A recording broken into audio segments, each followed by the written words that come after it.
भवाय च रुद्राय च नमः शर्वाय च पशुपतये च नमो नीलग्रीवाय च शितिकण्ठाय च नमः प्रवर्तिने च युक्तकेशाय च नमः सहस्राक्षाय च शतधन्वने च नमो गिरिजाय च शिपिभिष्टाय च नमो मेधुष्टमाय च शुभते च नमो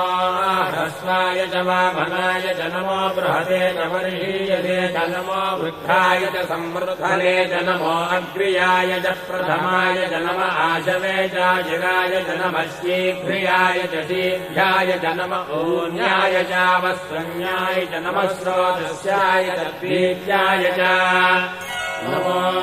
ज्येष्ठाय च कनिष्ठाय च नमः पूर्वजाय च परजाय च नमो मध्यमाय च वकल्भाय च नमो जघन्याय च बुद्धियाय च नमः श्रोभ्याय च प्रतिशल्याय च नमो याम्याय च क्षेम्याय च नमो उर्भज्याय च